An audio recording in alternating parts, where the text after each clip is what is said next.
partner! Eto na! Yaan! Hindi na mapigilan! Tama ang pag-usok ng ating Mahiwagang Burnay!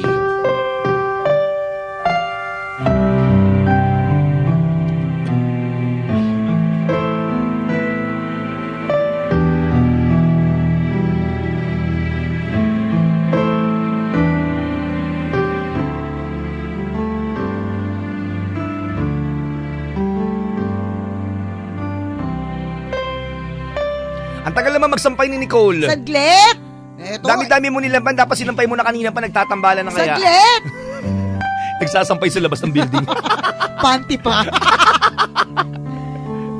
Sa isang maliit na karinderya, ay may matandang babae ang nagmamadaling lumapit sa nagtitinda.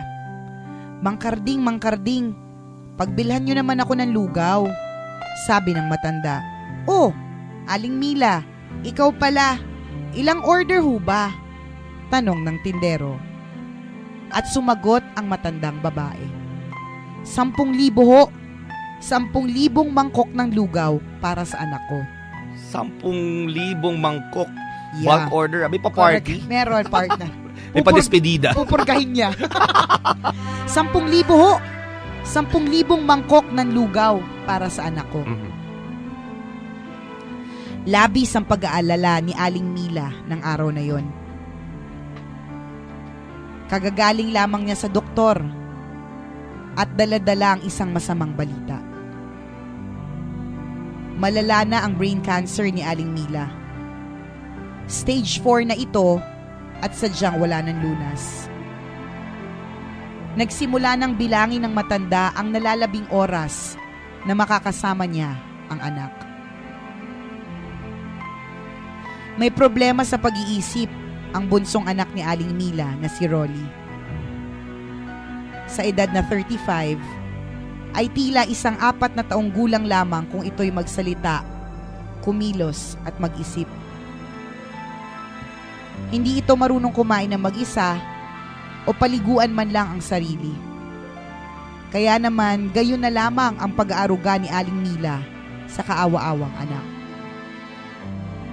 Anak, kailangan mong matutunang alagaan ang sarili mo dahil hindi naman ako laging nandito sa tabi mo. Darating ang araw na kakailanganin mong tumayo sa sarili mong mga paa. Magpapakabait ka, anak, ha? Mahal na mahal ka ni nanay. Oy.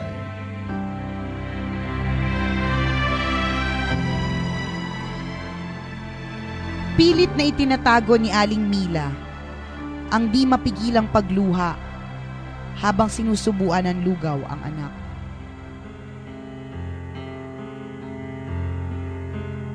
Isa na lamang ang pag-asa niya. Ang mapapayag ang kanyang anak na una, yung kanyang panganay, na alagaan si Rolly. Kaya naman kinabukasan, ay nagtungo si Aling Mila sa bahay nito. Anak, baka naman pwede mong kupkupin si Rolly. Magkadugo pa rin naman kayo kahit na magkaibang tatay ninyo. Tinaningan na ng doktor ang buhay ko. Wala na mag-aalaga kay Rolly pag nawala ako. Kawawa naman ang kapatid mo, sabi ni Aling Mila. Wala ho akong kapatid na sintu-sinto. Yung sarili ko nga hindi ko mapalamo na maayos. Tapos ipapaampon nyo pa sa akin yung retarded na yan. Ganon? Huwag nyo na akong abalahin. Tigil-tigilan nyo na nga ang pagpunta dito. Pag namatay kayo, ay matututo rin sa buhay ang abnormal yung anak. Ganon? Ang sabi ni Cesar sa ina. Nag-iingit-ngit ako kay Cesar. Hindi ko naman siya kilala pero gusto ko siyang batukan. Babatuin ko siya ng effort ha, sofa. Nakakainis! Makapagsabi naman ng ganyang linya. Halos manlumo si Aling Mila sa kanyang mga narinig mula sa anak. Wala siyang nagawa kundi tanggapin ang ginawang pantataboy ni Cesar. Habang naglalakad pa uwi, ay naghalo na ang panghihina ng katawan at ang labis na kalungkutan sa katauhan ni Aling Mila.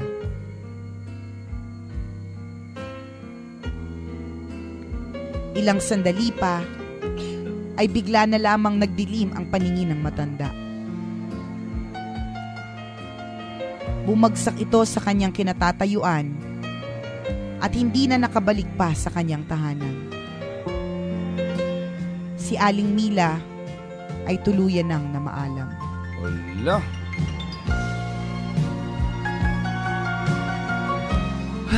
Lungkot naman, ang bigat naman ito. Hanapin ko yung Cesar na Ako rin partner eh. Siguraduhin ko sa kanyang matitikman niya ang lahat ng klase ng tusok. Tutusukin ko siya ng ballpen. Tutusukin ko siya ng toothpick. Ano pa ba mga pantusok? Hairpin. Yan, lahat ng mga pantusok. Ano mga itutusok? Kawayan. Yan, mga itutusok ko sa kanya. Barbecue stick, Correct. mga ganyan. Lahat ng klase ng tusok mararanasan niya. Si Aling Mila ay tuluyan nang namaalam. Samantala ay nasa bahay naman si Rolly na naghihintay sa pagdating ng ina. Maya-maya pa, isang lalaki ang kumatok sa kanilang pinto. Tao po. Tao po. Lumapit si Rolly sa bintana para silipin ang tao sa labas. Sino po yan? Tanong ni Rolly. Rolly, ako ito, si Mang Karding. Yung may karinderya dyan sa tapat. Dala-dala ko yung lugaw na in-order ng nanay mo.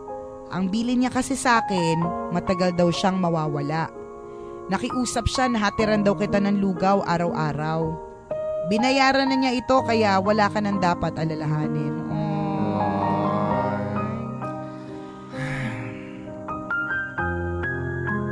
Pagkalipas ng ilang oras ay kumalat na sa barangay ang pagkamatay ni Aling Mila. Naging usap-usapan ang tungkol sa naiwang anak nito at sa 10,000 mangkok ng lugaw na ibinilin ng matanda. Dahil dito ay nagtulong-tulong ang mga kapitbahay na tingnan at alagaan ang kaawa-awang si Rolly. Iba't ibang pamilya ang nag-alok na magpakain at kumupkop sa kanya.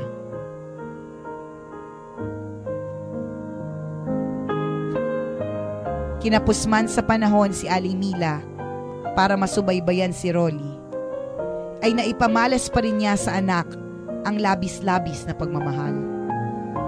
At ang 10,000 bangkok ng lugaw na binili niya para kay Rolly, tiyak na mauubos sa bandang huli. Subalit mananatili sa puso ng anak ang pag-ibig at pag-aaruga ng isang dakilang ina.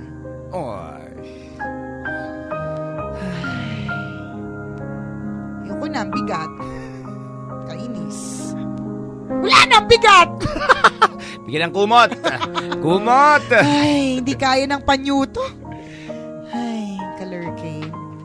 Alam niyo po mga kabisyo, mahirap po magkaroon ng member of the family na retarded. Kasi pagtitinginan, kasi ang retarded, lalo pag sinama mo sa mall, may iba yung pag-iisip nila eh. Autistic, may iba silang galaw. Pagtitinginan sila talaga, kukutsain yung magulang, matatawa. Napakahirap nun. Sobra, yung parang, alam mo na, kakaiba siya kapag mas malakas yung sigaw niya, o kaya may ibang movement yung mga kamay niya, di ba? May parang kumukomang, or parang ganon. Basta hindi normal sa madaling salita. Tumitingin sa malayo, sumisigaw ng malakas, di ba? Yung mga ganon. Sabi nga nila, sadyang mapanghusga talaga ang mundo, no? Totoo. Kunyari, pag may nakitang retarded na nagagala sa isang pampublikong lugar, hindi may iwasan na hindi magtinginan, yung iba nagbubulungan pa, yung iba nagtatawanan pa. Nagbibiruan, uy, pakamukha mo, kagaya mo. Tama. Parang ganon. Diba? Magjo-joke-joke pa ng ganon. Magjo-joke pa tong, kapatid mo. Correct. Diba? Magjo-joke pa, kalahi mo. Ayan, sumama ka, diba? Pero, para sa taong kapamilya noon. Correct. Actually, yung retarded, maswerte siya eh. Kasi hindi niya alam. Hindi niya alam na hinuhusgahan siya. Tama. Hindi niya alam yung feeling na binabash. Kasi hindi niya alam eh. Hindi niya recognize ang feeling ng hurt and pain in this world. Ang kasi, problema ng mundo. Correct. Hindi niya alam yun eh. Hindi niya alam kasi may sarili siyang mundo at masaya siya sa mundo na yun. Kung tutusin, napakaswerte nga nila kasi hindi nila kailangan masaktan eh. Tama. Diba? Or hindi nila alam yung feeling ng pain. Yun yung pagkakaintindi ko ha. Kasi may sarili silang mundo. Ang pinakamasakit, yung mga nasa paligid nila. Na nagmamahal. Yung nakakakita ng pagkukutsya. Yung nakaka-recognize na hinuhusgahan ng tao yung taong retarded. Correct. Yung pilit na itinatago. Tama. Yung halimbawa, kamay na nanginginig, o kaya yung sigaw na malakas, 'di ba? Yun yung mas mahirap yung para dun sa mga nag-aalaga. At masakit yun. Totoo. Kaya alam nyo, just for today, kung may makita po kayong merong abnormality, may condition, may mental condition, huwag nyo nang, kung tititigan nyo, tulungan nyo na lang. Correct. Hindi yung tititigan ninyo, tapos kukutsain ninyo. minsan sa barangay nyo, di ba, may pag-alagala dyan nga wala sa sarili. Tama. Kasi may mental condition talaga siya. Sa halip na intindihin, ang gagawin, pagtatawanan, babatuhin. Di ba? Diba? Hindi lang si pelikula natin napapanood. Sa realidad, nangyayari talaga yon. Happens. Di ba? Kahit yung mga bata nga, hindi man lang Correct. naturuan ng mga magulang na, uy, ano yan, may mental condition, wag wag mong pagtawanan. Wag mong pagtawanan. Totoo. Hindi naman niya kasalanan, hindi naman ginusto Meron bang magulang na, Lord, sana po pag nagkaanak po ako retarded. Wala namang ganun. Walang ganon. Kaya lang binigay sa kanila yon. Tama. At tanggap nila yon kasi anak nila yon. At mamahalin nila ng lubos hanggang sa kanilang last breath, katulad ni Aling Mila. Diba? Totoo yan. May kakilala akong ganyan, partner. Meron silang family member na may mental condition talaga and kino-consider nila na yung batang yun ang nagbibigay talaga sa kanila ng swerte. Sabi daw nila swerte. Oo, kasi nung wala pa yung baby na yun, partner, medyo hikahos sila. Sa buhay. As in talagang isang kahig, isang tuka. Ngayon, nung pinanganak na yung baby yon, sobrang ang saya-saya lagi ng bahay nila, positive vibes, kasi lagi sila nakangiti Tama. Yung batang ito na may mental condition, lagi nakangiti kasi nga wala siyang problema, hindi naman siya nakaka-recognize ng problema sa mundo. Positive vibes ang kinalat niya sa buong bahay. And since positivity meron doon, sinuwerte sila, partner. Diba? Ngayon, may sasakyan na sila. Oo, tapos halos lahat ng mga kapatid, may trabaho na. Maayos na Maayos. trabaho. Si nanay at si tatay, okay na, hayahay na lang sa buhay, nanonood ng TV, Diba? binabantayan yung anak nilang may mental condition. Diba? Swerte sa buhay yan, mga kaibigan. Correct. Huwag po natin silang kukutsyain. At kung meron kayo nakita na ganitong klaseng sitwasyon, diba? Total, madami ka naman kinaawaan, diba? Malapit sa'yo yan Tulungan mo na. Tama. Iwasan na manghusga, iwasan na mangutya. Tama. Diba? Tao yan, kabisyo. Correct. May feelings. Tama. Humihinga. Correct. Katulad din natin. Diba? Nagkataon lang, medyo iba sila. Correct. Mahiwagang burnay, ha? Ang heavy. Kainis ka. Kailangan ng kumunta ni Cole. Hindi kaya ng panyo at tissue. Hindi. Comforter para mas makapal. Thank you, Mahiwagang Burnay, sa isa na namang napakamadamdaming kwento ngayong araw na ito. Ang mga kwento po na Mahiwagang Burnay, mababasa nyo po sa aming Facebook fan page. I-search nyo lamang po, Tambalan! I-like lamang ng i-like, i-share para marami ang ma-inspire sa kwentong ito. Correct. Trululuto lang halong eklavo. Thank you, Mahiwagang Burnay. Ay mga kabisyo, maraming salamat sa lahat ng mga kabisyo natin na nasa Metro Manila, pati na rin via live streaming, www.loveradio.com.ph. Kasama nyo pa rin ang inyong paboritong tambalan sa radyo. Ako po si Nicole Yala. At ako naman si Cambio King Chris Chuper. Na nagsasabing, walang matatag na relasyon sa malanding may determinasyon. Yun!